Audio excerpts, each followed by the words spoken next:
अप्रैल का महीना लगभग आधा बीत चुका है और इस साल का नया सेशन भी शुरू हो चुका है। लेकिन इस बार जो सबसे बड़ी समस्या है वो हमारे स्टूडेंट्स के सामने समस्या है किताबों की। किताबें मिल नहीं रही हैं। क्या कारण है कि इस बार बच्चों को 8वीं से 12वीं तक के जो बच्चे हैं उनको ना तो किताबें मिल रही हैं, ना उनका सेशन प्रॉपर्ली स्टार्ट हो पा रहा है। और इन सब कारणों के कारण बच्चों के ऊपर, पेरेंट्स के ऊपर या स्कूल्स के ऊपर क्या नुकसान हो रहा है, क्या उसके इफेक्ट्स आ रहे हैं, आज हम बात करेंगे इन्हीं सब चीजों के।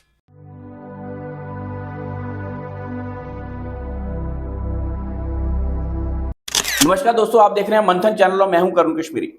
आज का एक ज्वलंत मुद्दा हमारे बच्चों के भविष्य के साथ जुड़ा हुआ। बच्चा जो स्कूल में एजुकेशन लेने के लिए जाता है और ये अप्रैल का महीना एक क्रूशियल महीना माना जाता है, क्योंकि बच्चे पुरानी क्लास से नई क्लास में जाते हैं, उनको नई क्लास में एडजस्ट होने में, अपने आप को उस माहौल में ढालने में थोड़ा समय लगता है। कुछ नए फ्रेंड्स आते हैं, कुछ पुराने फ्रेंड्स दूसरे सेक्शंस में चले जाते हैं, तो बहुत सारा बच्चों के ऊपर एक, आप कह सकते हो कि एक मनोवैज्ञानिक रूप से भी प्रेशर होता है और दूसरा नई क्लास में जाके अब टारगेट्स लेने हैं, उस सब का प्रेशर भी होता है पेरेंट्स की तरफ से। लेकिन इस साल बच्चों के साथ एक अजीब सी समस्या है। वो समस्या ये नहीं है कि हम पढ़ेंगे कैसे, वो समस्या ये है कि हम पढ़ेंगे क्या। उसका बड़ा सीधा सा कारण है कि सीबीएसई ने जो नेशनल एजुकेशन पॉलिसी बनाई है उसके हिसाब से करिकुलम्स में कुछ चेंजेस किए हैं। और ये चेंजेस अभी नहीं हुए हैं, लास्ट ईयर लगभग अगस्त सितंबर के मिड ऑफ द सेशन में ये चेंजेस हो चुके थे। उन चेंजेस के साथ मिड ऑफ द सेशन में ही किताबें भी चेंज कर दी गई थी। लेकिन ना तो एनसीईआरटी की पूरी तैयारी थी, ना एजुकेशन डिपार्टमेंट इसके बारे में सीरियस था, जिसके कारण बच्चों का लगभग 1 महीना पूरा होने के बाद भी बच्चों के पास पढ़ाई लिखाई करने के लिए किताबें नहीं है। अब एक्चुअल में देखा जाए तो समस्या है कहां पर, वो हम ढूंढने की कोशिश करेंगे कि समस्या आई तो आई क्यों। सबसे पहले तो ये जानेंगे कि ये एजुकेशन की किताबें चेंज करने का कारण क्या रहा।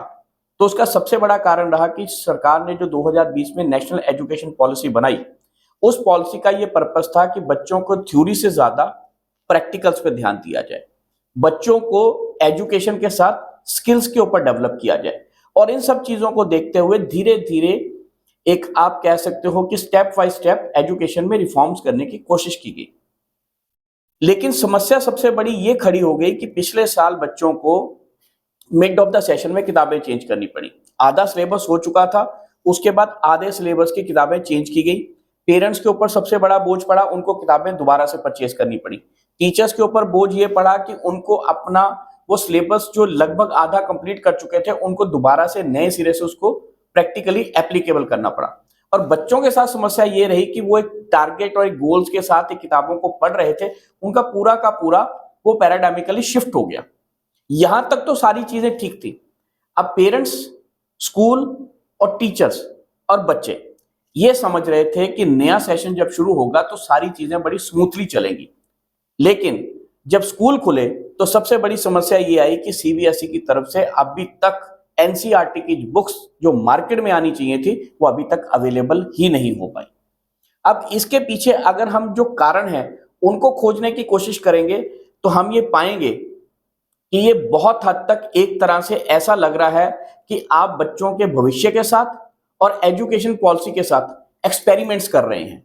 एक्सपेरिमेंट मैं इसलिए कहना चाहूंगा क्योंकि किसी ने भी इन चीज के ऊपर पूरी तरह से गौर नहीं किया कि अगला सेशन जब शुरू होगा तो सेशन को चलाया कैसे जाए। सबसे पहले सीबीएसई और एनसीईआरटी की तरफ से यह आश्वासन दिया गया था कि नया सेशन जब शुरू होगा तो आपको किताबों की उपलब्धता इजीली तरीके से हो जाएगी, सब बच्चों के लिए किताबें अवेलेबल हो जाएंगी। इस बार यह हिदायत भी दी गई थी कि जो प्राइवेट पब्लिशर है उनकी किताबें नहीं लगाई जाएंगी। तो प्राइवेट पब्लिशर की बुक्स रेकमेंड नहीं हुई और जो नई बुक्स बनी उसमें बहुत सारी कमियां निकाली गई, उसमें बहुत सारा इफ एंड बट हुआ, जिस कारण से उनकी प्रिंटिंग डिले हो गई। अब ये सिर्फ एक प्रिंटिंग डिले नहीं हुई है, ये पूरा का पूरा एक सेशन डिले हो रहा है। हमें एक चीज बड़े ध्यान से समझनी होगी कि बच्चों के साथ, उनके करियर के साथ या उनकी एजुकेशन के साथ हम हर बार एक्सपेरिमेंट नहीं कर सकते। हम एक्सपेरिमेंट करने के चक्कर में उनका पूरा साल बर्बाद करने की कोशिश कर रहे हैं। अप्रैल का महीना लगभग खत्म होने को है मई की 15 तारीख तक स्कूल चलेंगे, उसके बाद मई में गर्मियों की छुट्टियां हो जाएंगी, जून महीने तक वो छुट्टियां चलेंगी। अब टीचर्स बच्चों को छुट्टियों में होमवर्क क्या देंगे उनको भी समझ में नहीं आ रहा। और जून के बाद जब बच्चा जुलाई में आएगा, उसके बाद आते ही होते हैं स्कूलों के फर्स्ट टर्म एग्जामिनेशन। तो एग्जामिनेशन होगा कैसे, किस बेसिस पे पेपर बनेंगे, किस बेसिस पे बच्चों से टेस्ट लिए जाएंगे, ये एक बहुत बड़ी गंभीर समस्या बनती जा रही है। टीचर्स को यह समझ में नहीं आ रहा कि अब जो बच्चे तो स्कूल आ रहे हैं, उनको पुराने सिलेबस के हिसाब से पढ़ाया जाए या नए सिलेबस का वेट किया जाए।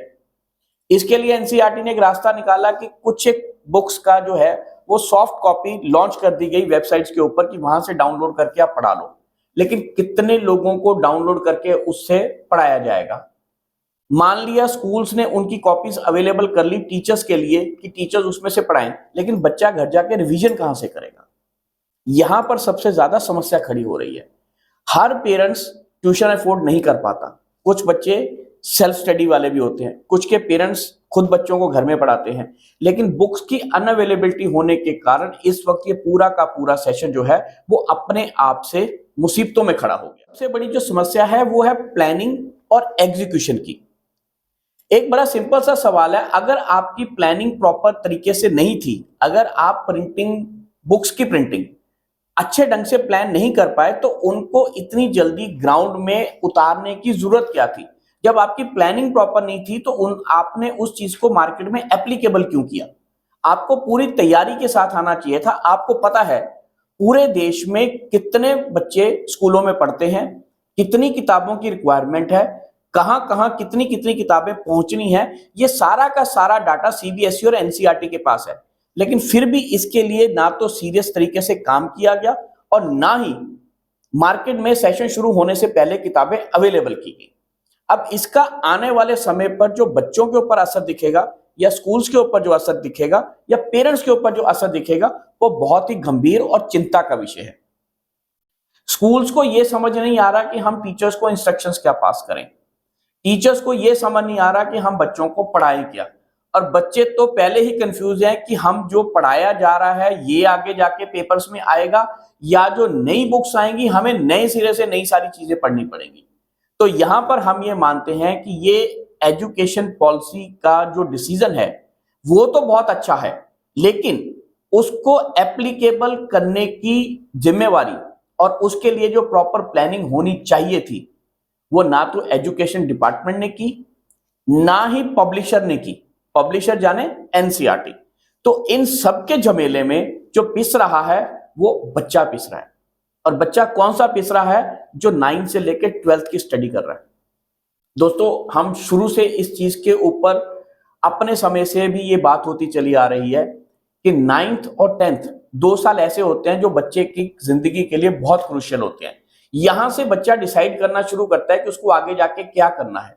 और जो बच्चे +1 और +2 में होते हैं वो लगभग अपने करियर की दहलीज पे खड़े होते हैं। उन्होंने अपने सब्जेक्ट चूज कर लिए होते हैं। उनको सिर्फ +1 +2 पास करने के बाद आगे कॉम्पिटिटिव एग्जाम्स की तैयारी के लिए या हायर एजुकेशन की तैयारी करनी होती है।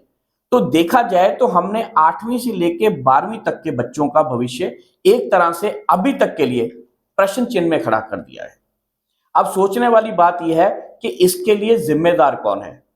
क्या वो सरकार, जिसने डिपार्टमेंट के ऊपर इस चीज की नजर नहीं रखी कि आपकी तैयारी पूरी है कि नहीं, या वो सीबीएसई जिसने इस सब की तैयारी तो की लेकिन उसका एग्जीक्यूशन प्रॉपरली नहीं किया, या वो प्रिंटर्स जिनको एनसीईआरटी की बुक्स प्रिंट करने के लिए दी गई या नहीं दी गई।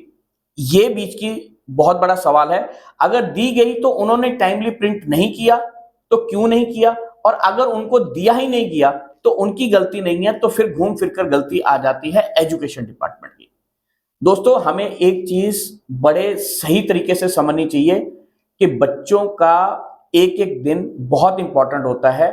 सिर्फ उनका नहीं, वो देश का आने वाला भविष्य है। कोई भी ऐसे डिसीजन नहीं लेने चाहिए जिसके साथ बच्चों के पूरे करियर के ऊपर असर पड़े। अभी हमने देखा जब 2020 में कोविड का टाइम आया, 20, 21 और 22 के 3 सेशंस के जो बच्चे उस वक्त की पढ़ाई करके निकले, ना तो उनकी फाउंडेशन सॉलिड हो पाई, ना वो आगे जाके ढंग से उसको मैनेज कर पाए। कुछ एक्सेप्शनल बच्चे थे जो निकल गए, लेकिन एवरेज अगर बच्चों की बात की जाए तो 2020 से लेकर 2022 के बीच पास होने वाले बच्चों की फाउंडेशन में कहीं ना कहीं कमजोरी है। इस बात को हमें मानना पड़ेगा। अब एक सीधा सा सवाल है कि आपको मार्च आते आते इस चीज का पता चल गया था कि हमारी अभी तक तैयारी पूरी नहीं है। बुक्स को कुछ एमिनेंट एजुकेशनिस्ट ने जिन्होंने उसमें कुछ सवाल खड़े किए थे, वो प्रॉब्लम्स को या उन पॉइंट्स को हम प्रॉपर तरह से जस्टिफाई नहीं कर पाए या उनको रेक्टिफाई नहीं कर पाए, तो हमारी किताबें टाइम से प्रिंट होनी नहीं थी। और अगर हमारी किताबें टाइम से प्रिंट होनी नहीं थी तो हमें क्या जल्दबाजी पड़ी थी कि हमने इस पॉलिसी को और इन चेंज ऑफ सिलेबस का जो एक्शन था वो इसी साल लेना था। जब 2 साल से ये जब नहीं हो पाया, तो अगर 2 साल और आगे चला जाता या 1 साल और चला जाता तो उसमें किसी का नुकसान नहीं होता, फायदा ही होता। लेकिन कम से कम मार्केट में जब पूरी किताबें आ जाती तब आप बच्चों के लिए अवेलेबल करते और बच्चे उसको ढंग से पढ़ पाते। अब हम ये आपके ऊपर छोड़ के जाते हैं कि आप इस सारे खेल में किसको दोषी मानते हो। दोष लगाना या दोष साबित करना एक अलग कारण है, लेकिन सबसे बड़ा कारण है कि जो बच्चों का 1 साल खराब होने को दिख रहा है उसकी भरपाई कौन करेगा। तो इसलिए हमारी हाथ जोड़कर विनती है एजुकेशन डिपार्टमेंट से, सीबीएसई से, एनसीईआरटी से और सरकार से कि जब तक आपकी प्लानिंग और एग्जीक्यूशन दोनों आपस में मैच ना करें, कृपया करके कोई भी ऐसा चेंज जल्दबाजी में मत किया कीजिए। बच्चों के भविष्य के साथ और उनकी एजुकेशन के साथ एक्सपेरिमेंट करना बंद कीजिए। जब आपकी पूरी तैयारी हो जाए उसके बाद ही किसी भी चीज को मार्केट में लाइए, अन्यथा आप एक पूरी की पूरी पीढ़ी का एजुकेशन सिस्टम खराब कर रहे हैं। यह बात आपको समझनी पड़ेगी। दोस्तों, है ये आज का ज्वलंत मुद्दा, इसलिए हमने उठाया है और एक जिम्मेदार चैनल होने के नाते हम हमेशा जो भी सोसाइटी के लिए इंपॉर्टेंट इश्यूज होते हैं उसके ऊपर हम वीडियोस बनाते रहते हैं। तो हमें आपकी प्रतिक्रियाओं का रहेगा इंतजार। अपनी प्रतिक्रियाएं जरूर दीजिएगा कि बुक्स की अवेलेबिलिटी ना होने के कारण क्या आपका बच्चा भी सफर तो नहीं कर रहा। मिलेंगे अगली बार किसी और टॉपिक के ऊपर, तब तक जुड़े रहिए हमारे चैनल मंथन के साथ। आज के लिए हम आपसे लेंगे विदा। धन्यवाद दोस्तों।